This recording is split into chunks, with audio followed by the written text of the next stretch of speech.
In this video, you will learn how to close any invoice on Blixo in just a few easy steps, including draft, outstanding, past due, and broken promise. Let's get started. To begin, let's navigate to the Invoices section. Next, go to the section containing the invoice you wish to close.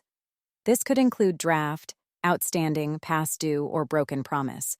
For this video, I'll demonstrate using the outstanding section as an example. Click on the invoice ID of the invoice you want to close. This will take you to the invoice details page.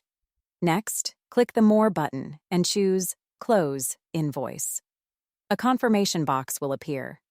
To cancel the process, choose Cancel or close the confirmation box. To close the invoice, click on the OK button. Let's check it out. Success. The status has changed from issued to bad debt.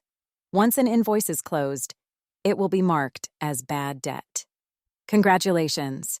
You've successfully closed a specific invoice in just a few simple steps. Want to learn more tips and tricks on how to use Blixo?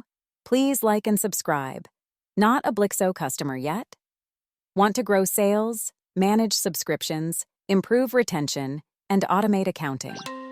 Sign up for Blixo today by visiting Blixo.com.